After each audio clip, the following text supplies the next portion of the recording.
91. स्तोत्रसंहिता 91 अध्याय.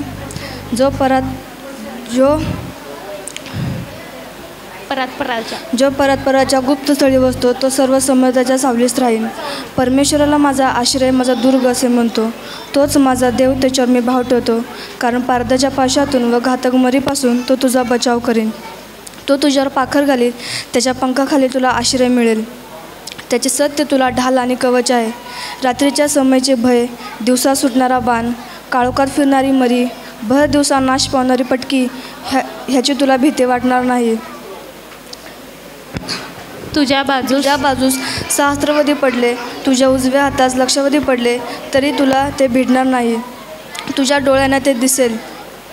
दुष्कर्मांना प्राप्त होणारे प्रतिफळ तुझ्या दृष्टीस पडेल. कारण परमेश्वर माझा आश्रय आहे असे म्हणून तू परतपराला आपले निवासस्थान केले आहे. म्हणून कोणतेही अरिष्ट तुझ्याजवळ येणार नाही, कोणती व्याधी तुझ्या तंबूजवळ येणार नाही. कारण तुझ्या सर्व मार्गात तुझे रक्षण करण्याविषयी तो तुझ्या देवदूतांना आज्ञा देईल. तुझ्या पायांना धोंड्याची ठेस लागू नये म्हणून ते देवदूतांना आज्ञा देईल. तू सिंह व नाग ह्यांच्यावर पाय देऊन चालशील.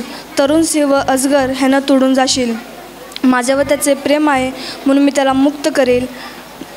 त्याला माझ्या नावाची जाणीव आहे म्हणून त्याला उच्चस्थळी सुरक्षित ठेवीन. तो माझा धावा करेल, मी त्याला उत्तर देईन. संकट समय मी त्याच्याजवळ राहीन. मी त्याला मुक्त करीन, मी त्याला गौरव देईन. त्याला दीर्घायुष्य देऊन तृप्त करीन. त्याला सिद्ध केलेला तरणाचा अनुभव घडवील. आमेन. Very good.